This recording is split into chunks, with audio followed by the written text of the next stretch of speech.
کی حالت نہیں بدلی، نہ ہو احساس جس کو اپنی حالت خود بدلنے کا۔ آج ملک کے حالات ہماری نظروں کے سامنے ہیں، ہمارے گھر کے حالات ہماری نظروں کے سامنے ہیں، ہماری اپنی زندگی، ہمارے خاندان کی زندگی، ہمارے سماج کی زندگی ہماری نظروں کے سامنے ہے۔ آپ غور کیجئے، اسلام آج صرف ہماری زبان پر ہے، ہماری زندگیوں میں نہیں ہے۔ اسلام صرف ہماری زبان پر ہے، ہم نعرہ لگا رہے ہیں اسلام کا دامن نہیں چھوڑیں گے، اسلام کا دامن نہیں چھوڑیں گے۔ غور کیجئے گا، اسلام آپ کی زندگی میں ہے کہاں؟ جس قوم کی زندگی میں اسلام ہو وہ قوم کبھی شرابی نہیں ہو سکتی۔ جس قوم کی زندگی میں اسلام ہو وہ قوم کبھی زانی نہیں ہو سکتی۔ جس قوم کی زندگی میں اسلام ہو وہ قوم کبھی جوا نہیں کھیل سکتی۔ جس قوم کی زندگی میں اسلام ہو وہ قوم کبھی سٹا نہیں لگا سکتی۔ جس قوم کی زندگی میں اسلام ہو اس قوم کی بیٹیاں کبھی بے پردہ نہیں ہوتی ہیں۔ جس قوم کی زندگی میں اسلام ہو اس قوم کے جوان عیاشیوں کی دہلیز پہ قدم نہیں رکھتے ہیں۔ جس قوم کی زندگی میں اسلام ہو وہ قوم کبھی اپنی بیٹیوں کی شادی تاخیر سے کر کے زنا کا دروازہ نہیں کھولتی ہے۔ جس قوم کی زندگی میں اسلام ہو اس قوم کے جوان اپنے مسلک کے غدار نہیں ہوتے ہیں بلکہ وفادار ہوتے ہیں۔ جس قوم کی زندگی میں اسلام ہو اس قوم کے جوان شراب و شباب کے عادی نہیں ہوتے ہیں۔ جس قوم کی زندگی میں اسلام ہو وہ قوم کبھی گناہوں کی دہلیز پر قدم نہیں رکھتی ہے۔ کیا کہا تھا تاج الشریعہ نے؟ جوانوں سے خطاب کر کے کہا تھا، جوانوں زندگی یہ نہیں ہے کسی کے لیے، زندگی ہے نبی کی، نبی کے لیے۔ نہ سمجھ مرتے ہیں زندگی کے لیے، جینا مرنا ہے سب کچھ نبی کے لیے۔ بھیا مائک ایک بار سیٹ کر کے آواز بڑھا دیجئے، پھر اس میں انگلی مت لگائیے دوبارہ، یہ آواز کم زیادہ ہو رہی ہے آپ کی، بار بار ناظم صاحب ہمارے آپ کو ٹوکتے رہے، ایک بار کر دیجئے سیٹ۔ تو جہاں اسلام زندگیوں میں ہوتا ہے وہاں حالات کچھ اور ہوتے ہیں۔ میں آپ کو بتاؤں، کئی بار ایسا ہوتا ہے جلسوں میں جانے کے بعد انتظامیہ میں سے کچھ لوگ آ کے کان میں کہتے ہیں، حضرت ذرا سا خیال رکھنا، ذرا سا خیال رکھنا، چونکہ انہوں نے کئی جگہ ہماری کئی موضوعات پر تقریریں سنی ہیں، اصلاحی بھی سنی ہیں اور انقلابی بھی سنی ہیں، تو انہیں ڈر لگتا ہے کہ کہیں انقلابی تقریر نہ ہو جائے۔ کہتے ہیں حضرت آپ بہت زیادہ کھل کے بولتے ہیں، دبتے نہیں ہیں، کیا بات ہے؟ کیا بہت بیک گراؤنڈ مضبوط ہے؟ میں کہتا ہوں بتا دوں گا تو تمہارا کلیجہ دہل جائے گا۔ میرے بیک گراؤنڈ کی بات کرتے ہیں، اور رہی دبنے کی بات، ارے کیا دبے جس پہ حمایت کا ہو پنجہ تیرا، کیا دبے جس پہ حمایت کا ہو پنجہ تیرا، شیر کو خطرے میں لاتا نہیں کتا تیرا۔ امام احمد رضا کے غلام نہ کبھی ڈرتے ہیں، نہ کبھی دبتے ہیں، نہ کبھی چھپتے ہیں، نہ کبھی بھاگتے ہیں، اور وہ جس انداز میں جہاں بھی ہوتے ہیں ثابت قدم رہتے ہیں، اور زمانے کو یہ پیغام دے دیتے ہیں، یاد رکھنا بھاگنے والے نہیں ہیں، جان جاتی ہے تو جاتی رہے مگر مصطفیٰ کی عظمت پر آنچ نہیں آنے دیں گے۔ حضور کی شان میں ایک ذرے کے برابر گستاخی کو برداشت نہیں کریں گے۔ بہت سارے لوگ کہتے ہیں حضرت ذرا سا خیال رکھیے گا، ایسی تقریر کرنا کہ کسی کو بری نہ لگے، کسی کو تکلیف نہ ہو، ایسی بات بتانا کسی کو برا نہ لگے۔ میں کہتا ہوں اس کا مطلب یہ ہے نہ زنا کی بات کی جائے جو کہ ہماری قوم میں عام ہو چکا ہے آج کی تاریخ میں، نہ سٹے کی بات کی جائے کہ ہمارے جوانوں میں عام ہو چکا ہے، نہ شراب کی بات کی جائے، نہ بے پردگی کی بات کی جائے، نہ نمازوں کو چھوڑنے کی بات کی جائے، کوئی بات کی ہی نہیں جانی چاہیے۔ تو جلسہ صرف سجا لیجئے، علماء ممبر پر بٹھا لیجئے اور لا کے سب کے منہ پر ٹیپ لگا دیجئے کہ جلسہ صرف زیارت کے لیے ہے، حق بولنے کے لیے نہیں ہے۔ جلسہ صرف زیارت کے لیے، حق بولنے کے لیے نہیں ہے، مگر یاد رکھنا کوئی بھی ہو کسی اور کا ماننے والا چوک سکتا ہے، احمد رضا کے غلام نہ کبھی چوکے ہیں نہ کبھی چوک سکتے ہیں۔ وہ تو جب بولنے کا موقع آتا ہے تو کھل کے کہتے ہیں، اس لیے کہ ہمیں بے باکی امام احمد رضا نے گھٹی میں پلائی ہے۔ جس امام سے کہا تھا نان پارا کے نواب کی تعریف کر دو تو جلال میں آگے ارشاد فرمایا، احمد رضا دنیا دار کی نہیں تعریف کرے گا تو مدینہ کے تاجدار کی تعریف کرے گا، احمد مختار کی تعریف کرے گا۔ اور جب تعریف کرنے پہ آئے تو پکار کے کہتے ہیں، وہ کمال حسن حضور ہے کہ گمان نقص جہاں نہیں، یہی پھول خار سے دور ہے، یہی شمع ہے کہ دھواں نہیں۔ فصحا عرب کے بڑے بڑے تیرے آگے یوں ہے دبے لچے، کوئی جانے منہ میں زبان نہیں بلکہ جسم میں جان نہیں۔ کروں تیرے نام پہ جاں فدا، نہ بس ایک جاں تو جہاں فدا، تو جہاں سے بھی نہیں جی بھرا، کروں کیا کروڑوں جہاں نہیں۔ اہل تو بل رضا پڑے اس بلا میں میری بلا، میں گدا ہوں اپنے کریم کا، میرا دین پارے نہ نہیں۔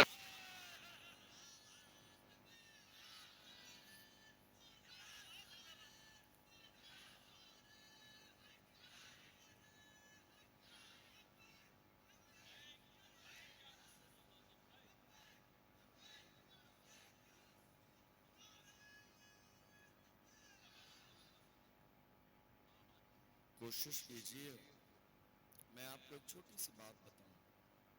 میں اصلاحی تقریر کروں گا آج آپ کی گھریلو زندگی۔ آپ مسلمان ہیں تو آپ کی زندگی میں اسلام کہاں ہے، ذرا تلاش کرنے کی کوشش کیجئے۔ دنیا میں عام طور پر بہت سارے لوگوں کو دیکھا یہ جاتا ہے کہ انہیں کہیں نہ کہیں اس بات کا جو ہے نا ایک کہہ لیجئے ذہن پہ بھوت سوار ہوتا ہے کہ ہم جو ہے نا بہت ہائی فائی تقریر کریں، بھلے لوگوں کے سر سے اوپر سے گزر جائے تاکہ لوگ سمجھیں بہت قابل ہے۔ نہ بھیا ہم قابل ہیں، نہ ہمیں قابلیت دکھانی ہے، غوث اعظم کی چوکھٹ کے کتے ہیں، اور بس بات وہی کرتے ہیں جو غوث اعظم کی بارگاہ سے ہمیں فیضان ملتا ہے۔ یاد رکھنا ہم بڑی بڑی باتیں کر کے چلے جائیں، آپ بڑی بڑی باتیں سن کے نعرے لگا کے چلے جائیں، لیکن اگر زندگیوں میں اسلام باقی نہ رہا تو کیا چہرہ دکھائیں گے قیامت کے دن مصطفیٰ جان رحمت کو؟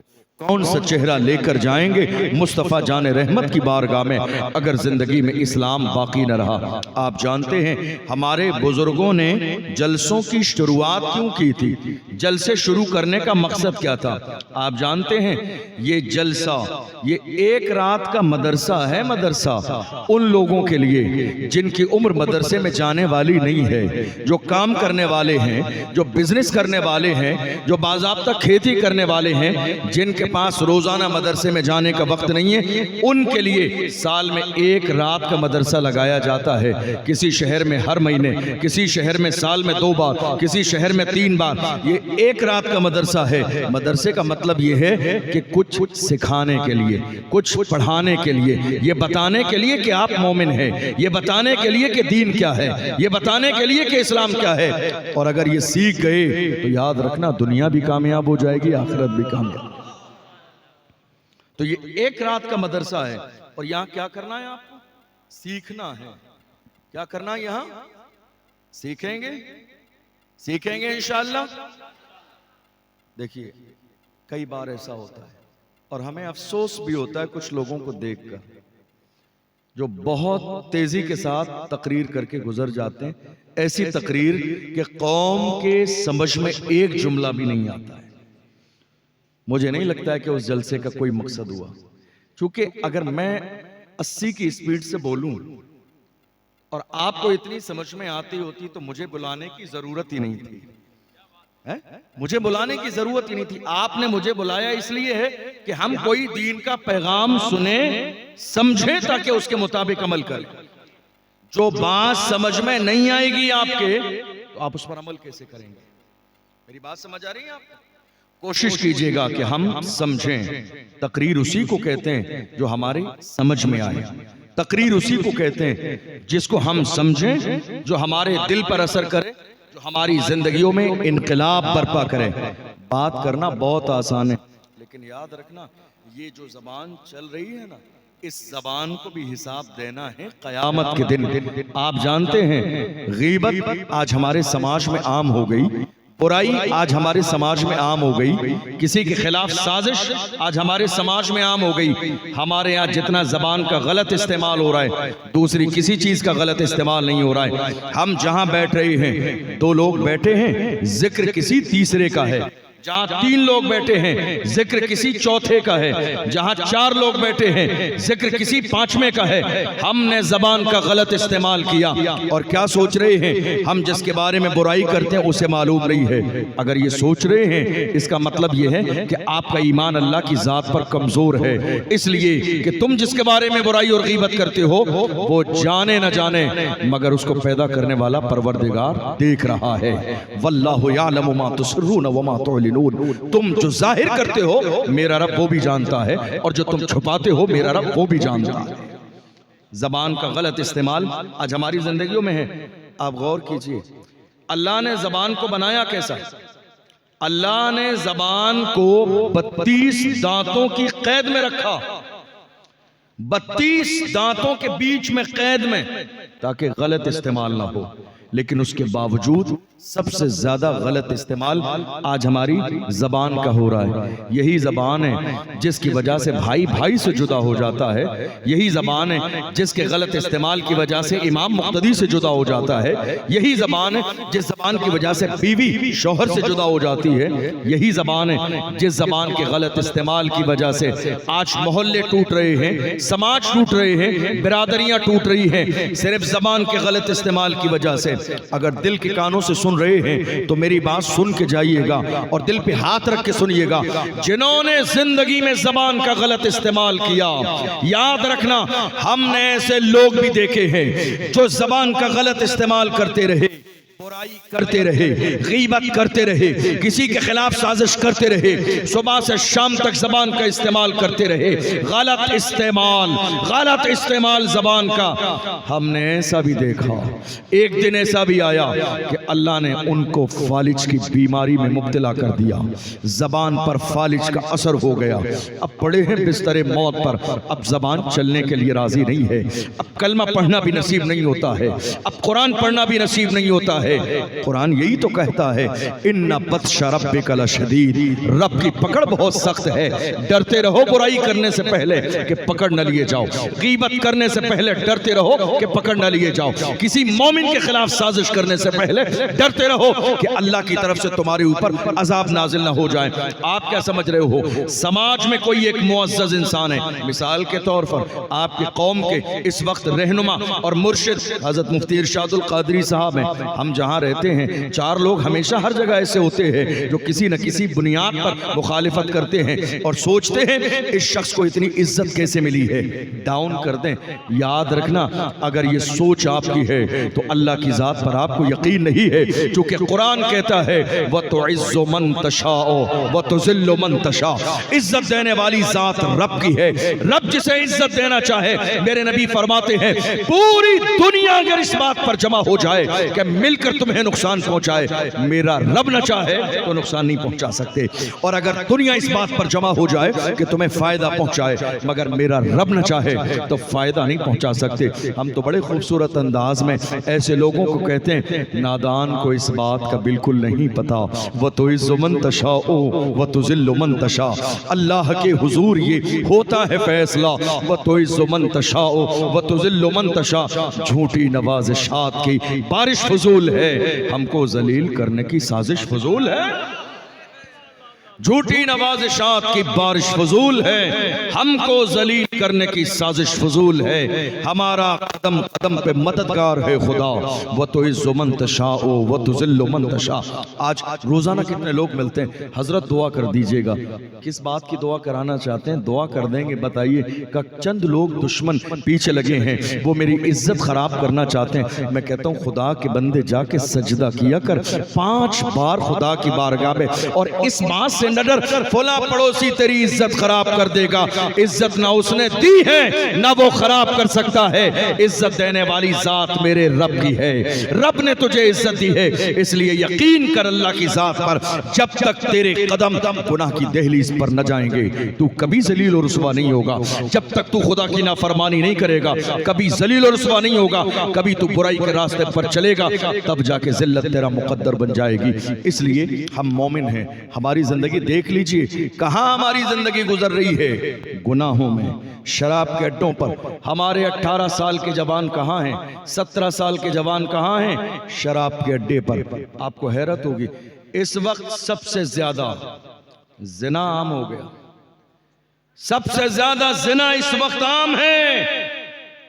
آپ مجھ سے کہیے میں بڑی ہائی فائی تقریر کر کے چلا جاؤں گا، آپ سن بھی لیں گے، سبحان اللہ ماشاءاللہ بھی کہہ دیں گے، مگر کل قیامت کے دن سوال مجھ سے بھی ہوگا دین کہاں پھیلایا، سوال آپ سے بھی ہوگا کہ دین سیکھا کیوں نہیں۔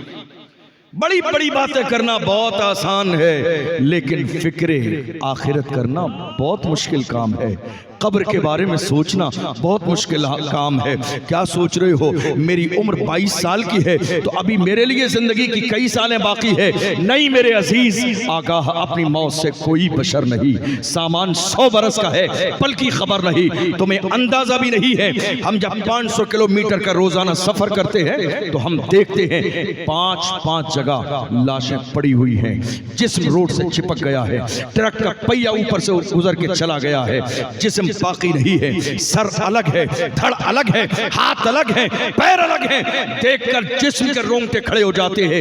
یہی تھا نادان دولت پہ غرور کرنے والا، یہی تھا مالداری پہ غرور کرنے والا، یہی تھا حسن و جمال پر غرور کرنے والا۔ خدا نے دکھا دیا بادشاہی صرف میری ہے، طاقت صرف میری ہے، پاور صرف میرا ہے۔ اے میری قوم کے غیرت مند جوانوں، گناہ کرنے سے پہلے یاد رکھنا اللہ نے 2 فرشتے تمہارے ساتھ مقرر کر دیے ہیں۔ تم کیا سوچ رہے ہو آج دنیا میں کوئی معاملہ ہوتا ہے تمہاری زبان قینچی سے زیادہ تیز چلتی ہے صفائی دینے کے لیے، بگڑی ہوئی بات زبان سے سنبھال لیتے ہو، سوچتے بہت قابل آدمی ہے۔ یاد رکھنا قیامت کے دن تمہاری زبان چلے گی نہیں۔ اللہ کا قرآن کہتا ہے الیوم نختم علی افواہہم وتکلمنا ایدیہم وتشہد ارجلہم بما کانوا یعملون۔ زبان بولے گی نہیں، مہر لگا دی جائے گی، تمہارے جسم کے اعضاء تمہارے خلاف گواہی دیں گے۔ زبان بولے گی نہیں، ہاتھ تمہارے خلاف گواہی دیں گے، پیر تمہارے خلاف گواہی دیں گے، جسم کا ایک ایک حصہ تمہارے خلاف گواہی دے گا۔ آج ہمارے ہاں سب سے بڑا مسئلہ کیا ہے؟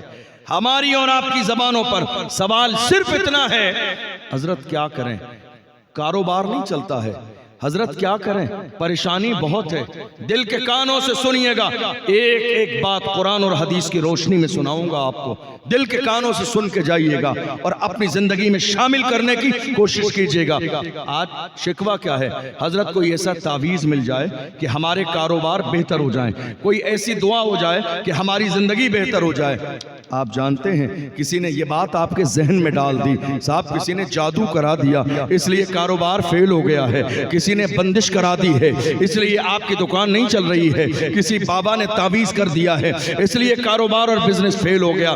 میرے عزیزو غور تو کرو، ذرا صادق و مصدوق پیغمبر سے پوچھو یا رسول اللہ رزق میں ہمارے گھر میں کمی کیوں آئی، ہمارے گھر میں یہ دولت کی کمی کیوں آئی، ہماری زندگی میں یہ پریشانیاں کیوں آئیں؟ جس دن تم حضور سے پوچھو گے یاد رکھنا اصل چہرہ میرے نبی کی زبان سے نکلنے والے جملے تمہیں دکھا دیں گے کہ زندگی میں پریشانی کیوں ہے۔ یاد رکھنا وہ تو پروردگار اتنا کریم ہے، تم تو انسان ہو، وہ تو سمندر کی ویل مچھلی کو روزانہ کونٹلوں رزق عطا فرماتا ہے، وہ تمہیں محروم کب کرے گا؟ وہ تو سانپ بچھو اور کیڑے مکوڑے کو بھی رزق دیتا ہے، ہم تو پھر اشرف المخلوقات ہیں۔ اللہ کا قرآن کہتا ہے وَمَا مِن دَابَّةٍ فِي الْأَرْضِ إِلَّا عَلَى اللَّهِ رِزْقُهَا، زمین میں کوئی جانور بھی ایسا نہیں ہے مگر اللہ اپنی رحمت سے اسے رزق عطا فرماتا ہے، کوئی جانور بھی ایسا نہیں ہے۔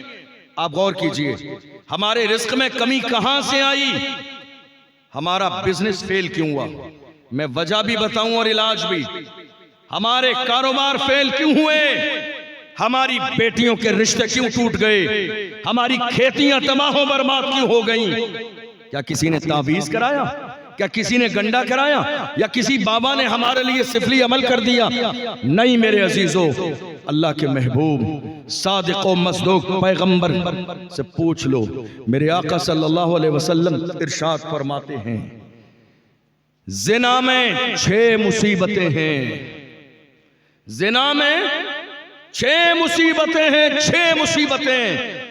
جب قوم میں زنا عام ہو جائے، جب جوان زنا کی دہلیز پہ قدم رکھ دیں، جب ہمارے جوان رات کو اپنی رنگین کرنے لگیں، جب جوانوں کو اپنی جوانی کا احساس نہ ہو۔ جوانوں تمہیں اندازہ بھی نہیں ہے، کسی بھی دور میں میری قوم کے جوان ایسے نہیں تھے جو آج گناہوں کی دہلیز پر ہیں۔ ڈاکٹر اقبال سے پوچھو جوان کیسے تھے، تو ڈاکٹر اقبال نے کہا تھا میری قوم کے جوان ایسے تھے، ٹل نہ سکتے تھے اگر جنگ میں اڑ جاتے تھے، پاؤں شیروں کے بھی میدان سے اکھڑ جاتے تھے، تجھ سے سرکش ہوا کوئی تو بگڑ جاتے تھے، تیر کیا چیز ہے ہم توپ سے لڑ جاتے تھے، شان آنکھوں میں نہ جچتی تھی جہاداروں کی، کلمہ پڑھتے تھے ہم چھاؤں میں تلواروں کی، ہم جو جیتے تھے تو جنگوں کی مصیبت کے لیے یا رسول اللہ، اور مرتے تھے تیرے نام کی عظمت کے لیے۔ دشت تو دشت ہے، دریا بھی نہ چھوڑے ہم نے، بحر ظلمات میں دوڑا دیے گھوڑے ہم نے۔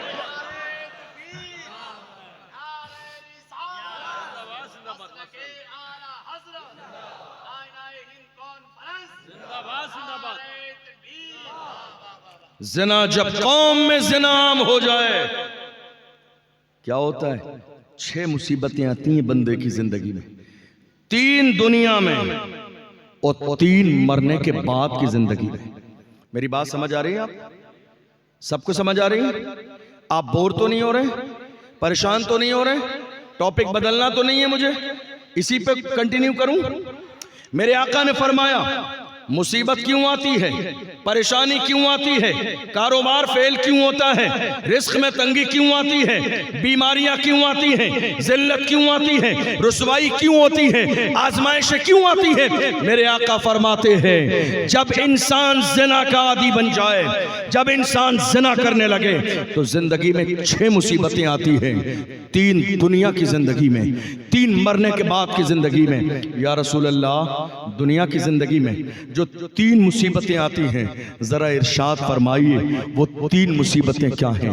میرے آقا نے فرمایا پہلی مصیبت یہ ہے، پہلی مصیبت یہ ہے کہ بندے کا رزق سے برکت کو ختم کر دیا جاتا ہے۔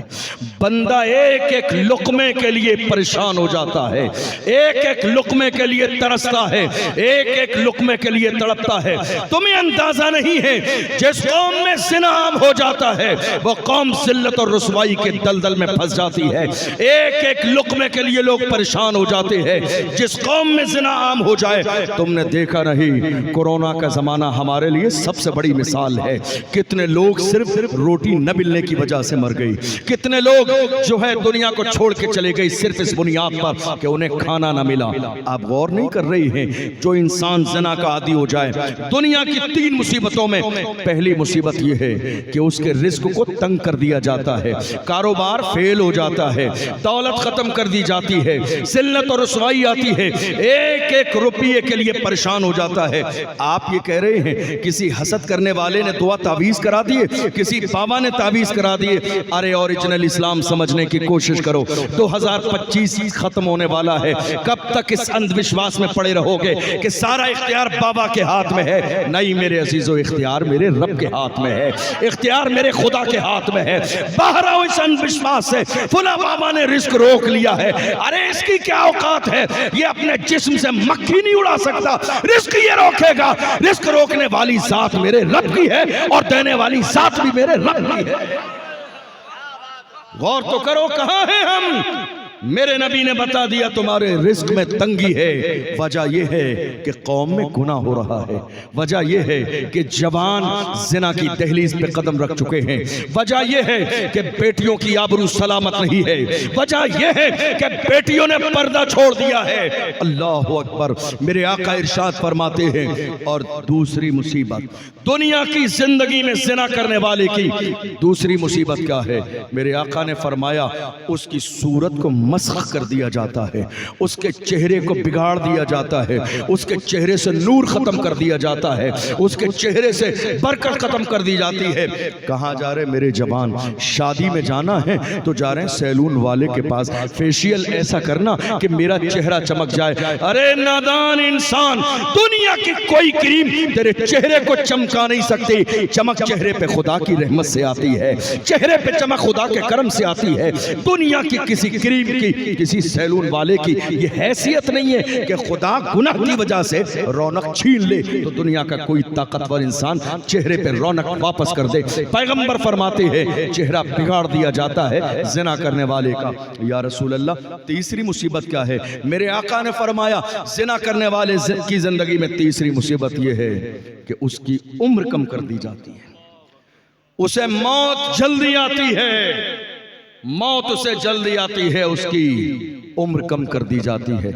آپ دیکھ نہیں رہے ہیں ہمارے ہاں کیا کہا جاتا؟ ارے کل شام کو تو ملاقات ہوئی تھی، اچھا بھلا تھا، بیمار نہیں تھا، اچانک سے رات کو مر گیا۔ صبح ہی تو ملاقات ہوئی تھی، ابھی بازار ہی میں تو ملا تھا، ابھی تو ساتھ میں کھانا کھا کے گیا ہے، 4 دن پہلے شادی میں ملا تھا، ابھی فلان جگہ۔ یہ جو جملے ہماری زبان پر ہیں تمہیں اندازہ نہیں میرے نبی نے کیا فرمایا؟ عمر سے برکت کو ختم کر دیا جاتا ہے، عمر کم کر دی جاتی ہے، پھر موت بہت تیزی کے ساتھ آتی ہے۔ دیکھ نہیں رہے ہو ایک ایک دن میں کبھی کبھی جب شہر کا بڑا قبرستان ہو جا کے دیکھ لیجئے، ایک ایک دن میں جنازے کی نماز ہٹائی جاتی ہے، حضرت دوسرا جنازہ تیار، دوسرا ہٹایا گیا، حضرت 5واں جنازہ تیار۔ ایک ایک شہر کے اندر 10 15 جنازے آج کی تاریخ میں رکھے ہوئے ہیں۔ ہم کب سوچیں گے، ہم کب سوچیں گے خدا نے ہمیں عقل کیوں عطا فرمائی، خدا نے ہمیں قرآن جیسی دولت کیوں دی ہے تاکہ ہم پڑھیں اور پڑھنے کے بعد سمجھیں۔ 3 مصیبتیں انسان کی زندگی میں۔ کہا یا رسول اللہ مرنے کے بعد کیا تکلیف ہے؟ حضور نے فرمایا مرنے کے بعد کی تکلیف یہ ہے کہ اللہ قیامت کے دن زنا کرنے والے بندے سے ناراض ہوگا، اس کی طرف دیکھے گا بھی نہیں، ناراض ہوگا میرا پروردگار۔ اور دوسری بات کہ اللہ ایسے بندے سے سخت حساب لے گا، صرف حساب نہیں لے گا، سخت حساب لے گا۔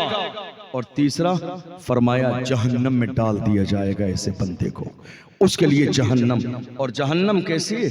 آپ نے ہمیشہ علماء کی زبان سے جہنم لفظ سنا، کبھی اپنے علماء سے کہیے ذرا جہنم کے اندر کے حالات بتائیں آپ کو، کئی دن سن کے نیند نہیں آئے گی۔ میرے آقا نے ارشاد فرمایا جہنم کی آگ کا عالم یہ ہے کہ اگر جہنم کی دیوار میں ایک سوئی لگا دی جائے اور ایک سوئی کے برابر سوراخ ہو جائے تو اس کی آگ کی شدت کی وجہ سے پوری دنیا جل کر خاک ہو جائے۔ یہ جہنم کا عالم ہے۔ غور کرو میرے نبی فرماتے ہیں زنا کرنے والے کو جہنم کی آگ میں ڈال دیا جائے گا۔ ذرا دل کے کانوں سے سنیے گا، ایک نوجوان لڑکی ہے، زنا پر آمادہ ہے، ایک دیندار لڑکے کو بلایا اور بلانے کے بعد کہا کیا تو اس بات پر راضی نہیں ہے کہ میں تیرے لیے تیار ہوئی ہوں، میں نے باضابطہ 16 سنگھار تیرے لیے کیے ہیں، اب تو میرے ساتھ زنا کرنے کے لیے راضی نہیں ہے؟ شریف انسان جس کی تربیت اس کے والدین نے اچھے طریقے سے کی، قرآن اور حدیث کی روشنی میں کی، نماز پڑھنے والا، بزرگوں سے تعلق رکھنے والا، اللہ اکبر، جوان آ گیا، وہ لڑکی بھی آ گئی، دونوں آس پاس بیٹھے ہیں۔ اس نے کہا مجھے آدھا گھنٹے کی مہلت دے دے، آدھا گھنٹے کی مہلت مل گئی۔ کیا کیا اس جوان نے؟ گھر سے چراغ منگایا، چراغ منگانے کے بعد چراغ کو جلا لیا اور چراغ جلانے کے بعد اس نے چراغ کی لو پر اپنی انگلی چند سیکنڈ کے لیے رکھی۔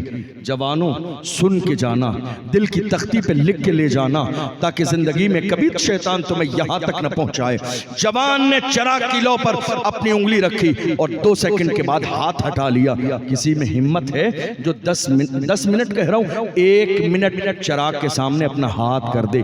اتنی باریک سی لو، اتنی باریک سی لو، اس کے سامنے بھی کوئی 1 منٹ اپنی انگلی کو نہیں رکھ سکتا۔ اللہ اکبر، پھر دوسری انگلی بڑھائی، ہاتھ کھینچ لیا، تیسری انگلی بڑھائی، ہاتھ کھینچ لیا، ہتھیلی کی ہاتھ کھینچ لیا۔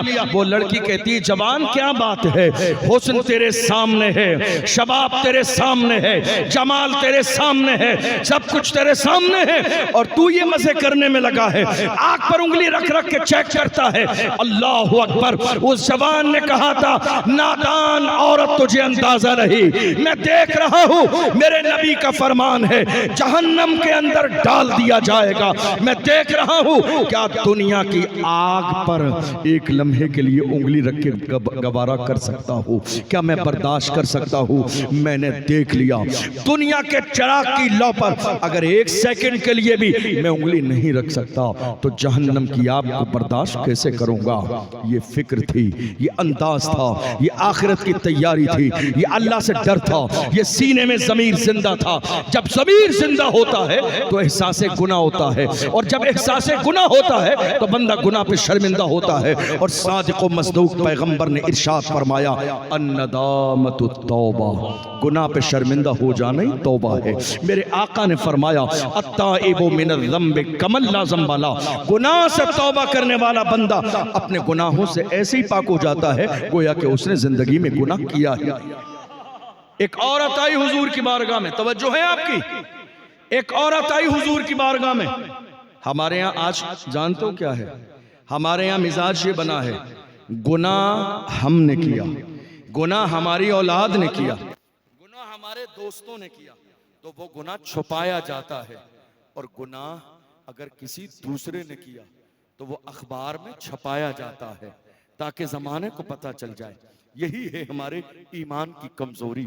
اور ہم گناہ کرنے کے بعد انسان کا مزاج یہ ہے، آپ جانتے ہیں میرے آقا نے ایک بار زندگی میں زبان باہر نکالی اور زبان کو پکڑا، اور زبان پکڑ کے میرے نبی نے فرمایا یہ تنہا زبان اتنی خطرناک ہے کہ اس کے غلط استعمال کی وجہ سے لاکھوں لوگ جہنم کا ایندھن بن جائیں گے۔ یہ زبان ہے، انسان گناہ کرنے کے بعد بجائے اس کے یہ کہہ دے غلطی ہو گئی، ایک جملہ کہہ دے مجھ سے غلطی ہو گئی، جب وہ کہہ دے غلطی ہو گئی بات ختم ہو گئی۔ مگر آج کا انسان کیسا ہے، ایک جملہ کہنے کے بجائے ہزار غلط دلیلیں دے دیتا ہے صرف اپنے آپ کو صحیح ثابت کرنے کے لیے۔ اللہ اکبر۔ میرے آقا صلی اللہ علیہ وسلم کے دیوانوں، اس دور میں لوگوں کا مزاج کیا تھا؟ وہ گناہ کرتے تھے تو گناہ کرنے کے بعد چل کے حضور کی بارگاہ میں آتے تھے، اور وہ یہ چاہتے تھے کہ گناہ کی سزا ہمیں دنیا ہی میں مل جائے تاکہ مرنے کے بعد ہمیں ذلیل و رسوا نہ ہونا پڑے۔ آج ہماری زبان پر کیا جملہ ہے؟ جنت ہماری ہے اور ہمارے باپ کی ہے۔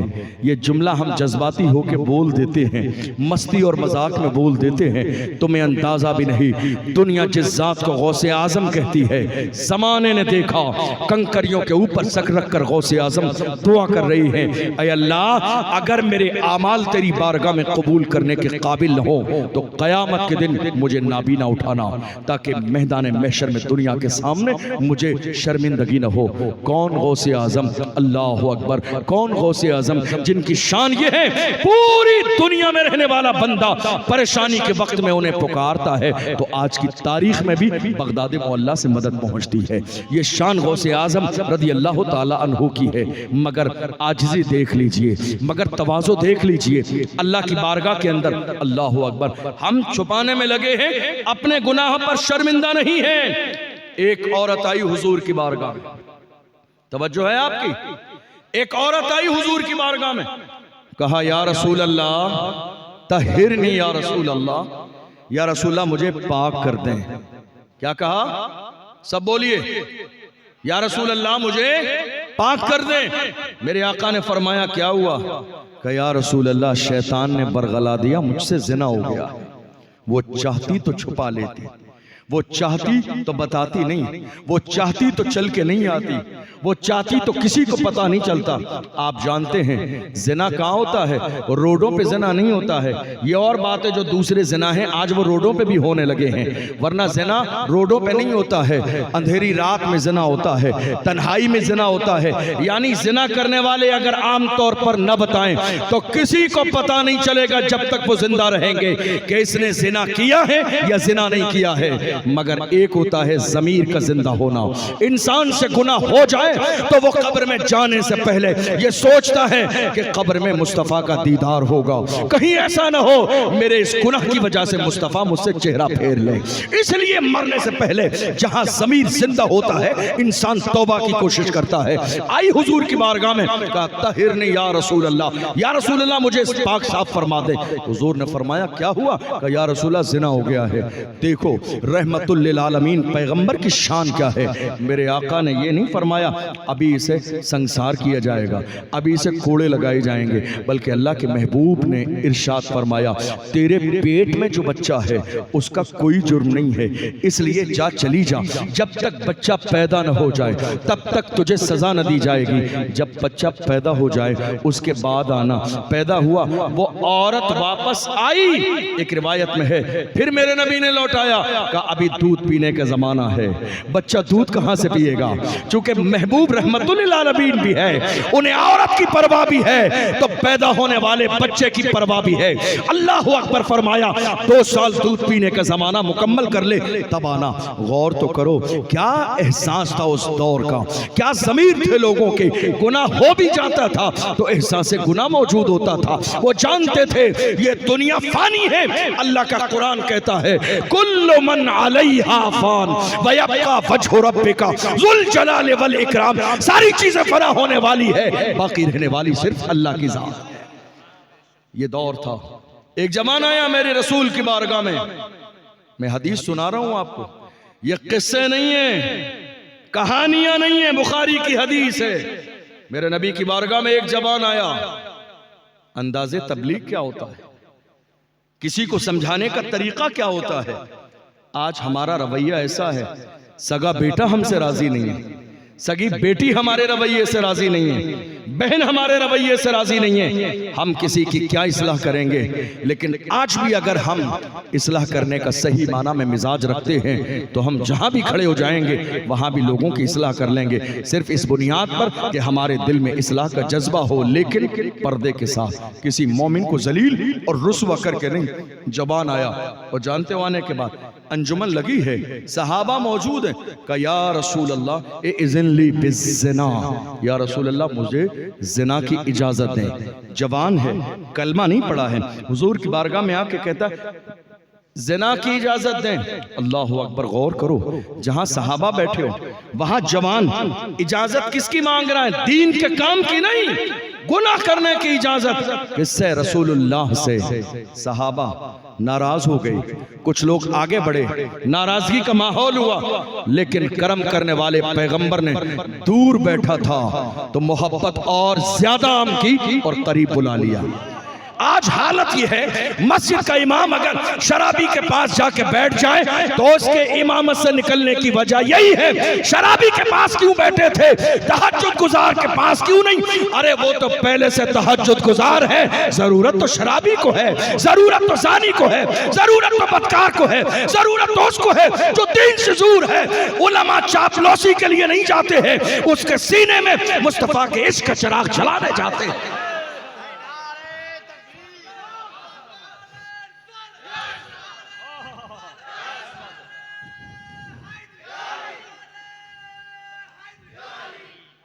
انداز تبلیغ کیا ہے؟ تبلیغ کیا ہے؟ جو جتنا زیادہ گناہ کرنے والا ہے اس کو دھتکار دو گے باغی ہو جائے گا, بھگا دو گے باغی ہو جائے گا, بے عزت کرو گے باغی ہو جائے گا. کسی نے کہا تھا نا محبت فاتح عالم, محبت فاتح عالم. کبھی اس جملے پر غور کیا؟ محبت فاتح عالم کیا مسئلہ ہے اور کیا مطلب ہے محبت فاتح عالم کا؟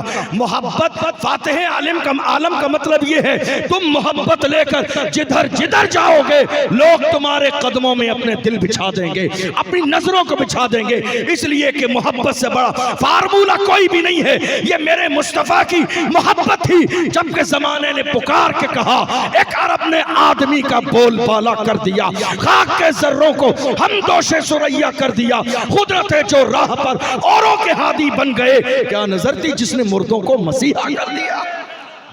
غور کیجئے, کرم دیکھیے, گناہ کی اجازت مانگنے والا, مگر انداز مصطفیٰ کیا ہے؟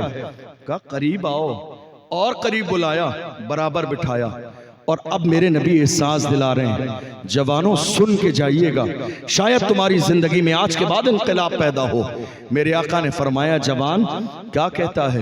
کہ یا رسول اللہ زنا کی اجازت دے دیں۔ میرے آقا نے فرمایا ایک بات تو بتا، اگر تیری ماں کے ساتھ کوئی زنا کرے تو تجھے کیسا لگے گا؟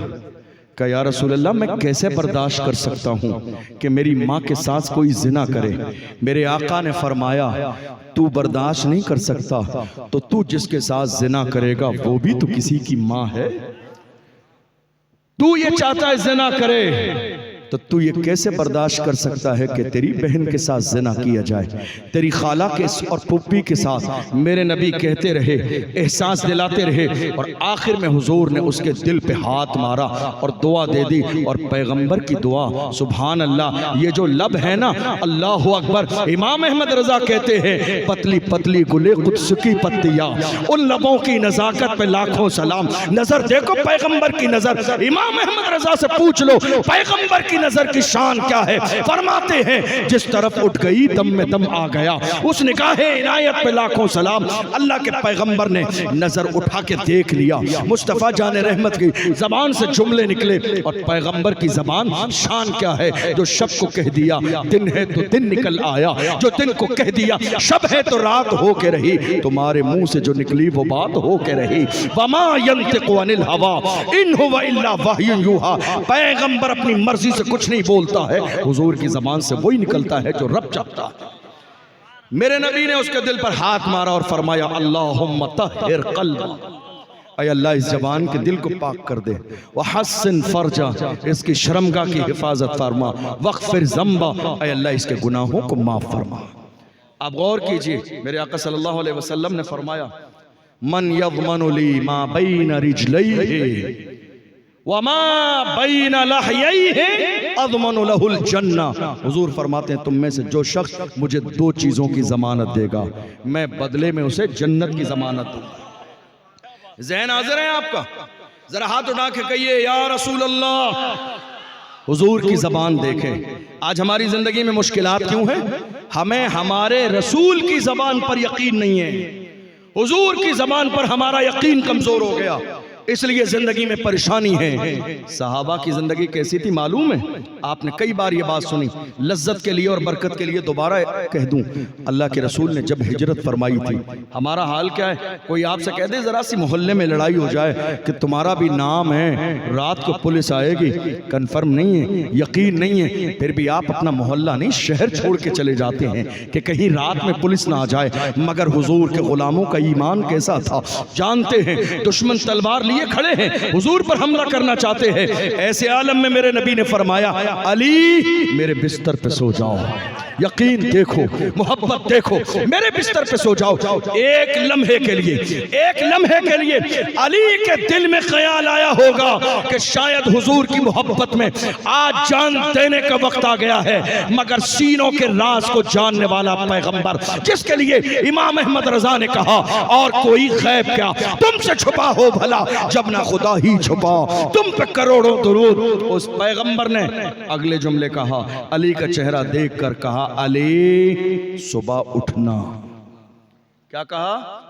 علی صبح اٹھنا۔ یقین ہو گیا اب موت کبھی بھی آ سکتی ہے، آج کی رات نہیں آئے۔ یقین دیکھو حضور کے جملے پر، لیکن دل میں خیال یہ بھی آیا ہوگا کہ حضور تو چلے جائیں گے، دشمن گھر میں داخل ہوں گے، مجھے دیکھیں گے کہیں ایسا نہ ہو حملہ نہ کر دیں۔ اگلے لمحے میرے نبی نے سامان دے کے کہا یہ مکے والوں کی امانتیں ہیں، تم دے کے مدینے آ جانا۔ علی کو یقین ہو گیا اب موت مجھے مکے میں نہیں آئے گی، اب مجھے موت یہاں نہیں آئے گی، کیوں؟ حضور نے کہا ہے۔ لوگوں نے ایک زمانے میں کہا تھا علی ہمیشہ یاد خدا میں روتے رہتے ہو، کوئی زندگی کی رات ایسی بھی ہے جب بے فکر سوئے ہو، زندگی کی سب سے اچھی نیند جس رات میں آئی ہو، مولا کائنات نے فرمایا اس رات نیند سب سے اچھی آئی تھی جس رات میرے نبی نے ہجرت فرمائی تھی، دشمن تلوار لیے کھڑے تھے، علی اس وقت میں تو نیند آنی نہیں چاہیے تھی، کہا ہر رات علی بستر پہ سوتا کلمہ پڑھ کے کہ شاید زندگی کی آخری رات ہے۔ اس رات یقین تھا، میرے نبی نے کہا تھا صبح اٹھنا، یقین تھا موت کبھی بھی آ سکتی ہے مگر آج کی رات نہیں آئے۔ ہمیں ہمارے رسول کی زبان پر یقین نہیں. میرے نبی نے کیا فرمایا؟ کون ہے تم میں سے جو شخص بھی مجھے دو چیزوں کی ضمانت دے، دو چیزوں کی ضمانت دے، حضور فرماتے ہیں میں اسے جنت کی ضمانت دیتا ہوں. حضور نے فرمایا جو مجھے زبان کی حفاظت دے کہ زبان کا غلط استعمال نہیں کرے گا، اس کی ضمانت دے، اور اپنی شرمگاہ کی ضمانت دے کہ وہ شرمگاہ کا کبھی غلط استعمال یعنی زنا نہیں کرے گا. حضور فرماتے ہیں زندگی میں جو مجھے دو چیزوں کی ضمانت دے میں بدلے میں اسے جنت کی ضمانت دیتا ہوں. غور تو کرو، غور تو کرو. میرے آقا صلی اللہ علیہ وسلم نے قوم مسلم کو زنا سے بچانے کے لیے کیا کیا نہیں کہا، کتنے طریقے بیان کیے، کتنے دستور بیان کیے. میرے نبی نے زنا سے روکنے کے لیے فرمایا ایاکم والطرقات، خبردار خبردار راستوں پہ مت بیٹھا کرو. زنا سے روکنے کے لیے. اللہ اکبر. صحابہ نے کہا یا رسول اللہ شام میں کاروبار کے بعد ہم ملتے ہیں، ملاقات بھی ہوتی، چند باتیں بھی ہو جاتی ہیں. فرمایا اگر بیٹھنا اتنا ضروری ہے تو راستوں کا حق ادا کیا کرو. یا رسول اللہ راستے کا حق کیا ہے؟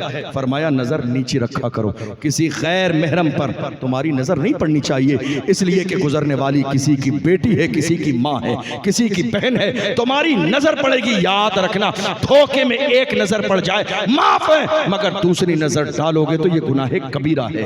اللہ اکبر. غور تو کریں، قرآن میں بار بار کہا جا رہا ہے اے محبوب قل للمؤمنین یغضوا من ابصارہم ویحفظوا فروجہم ذالک ازکی لہم. فرمایا جا رہا محبوب ایمان والوں سے کہہ دو وہ اپنی شرمگاہوں کی حفاظت کریں، نظروں کو نیچا رکھیں. عورتیں بھی شامل ہیں مگر اعلان خاص کیا جا رہا ہے وَقُلْ لِلْمُؤْمِنَاتِ يَغْضُضْنَ مِنْ أَبْصَارِهِنَّ وَيَحْفَظْنَ فُرُوجَهُنَّ وَلَا يُبْدِينَ زِينَتَهُنَّ. محبوب اعلان کر دو عورتیں اپنی شرمگاہوں کی حفاظت کریں، اپنی زینت کو ظاہر نہ کریں. غور کرو قرآن کس کے لیے نازل کیا گیا؟ ہمارے لیے. یہ دین کس کے لیے آیا؟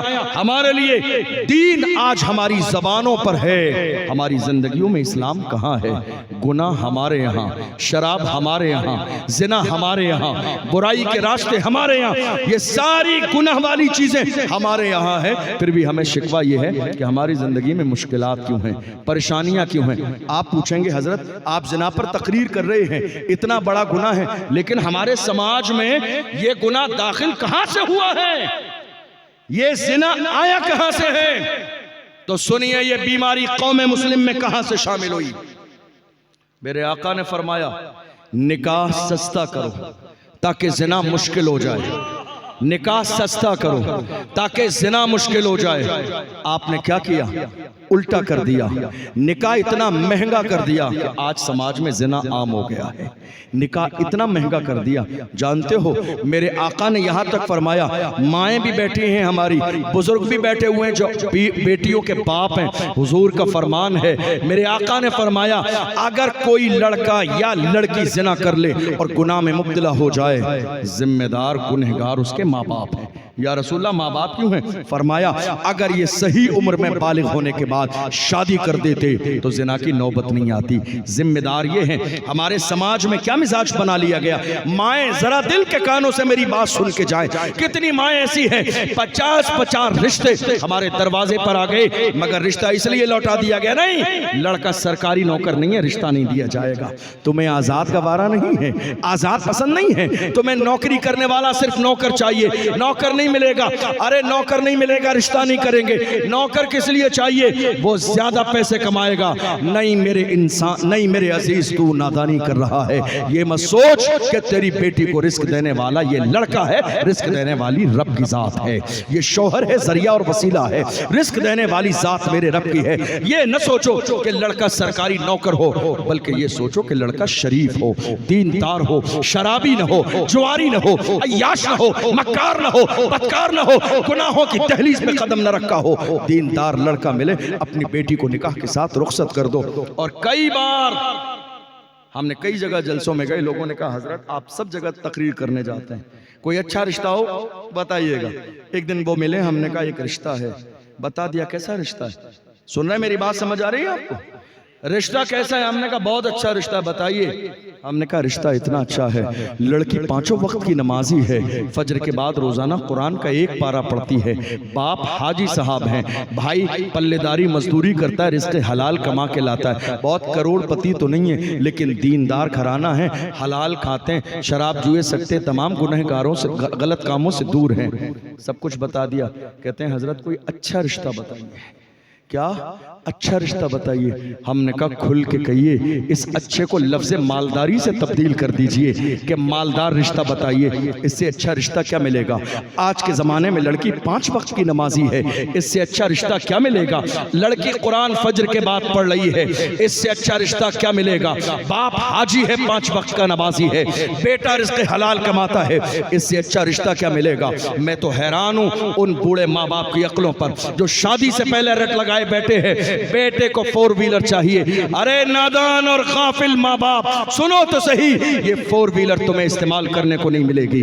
تم کیوں مانگ کر برے بن رہے ہو؟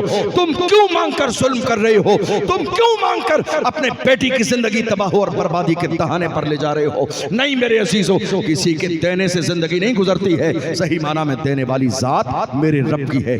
رشتہ اس بنیاد پر مت کرو۔ میرے آقا فرماتے ہیں جو مرد کسی لڑکی سے رشتہ مالداری کی وجہ سے کرے گا، اللہ اس مرد کو اور زیادہ محتاج کر دے گا۔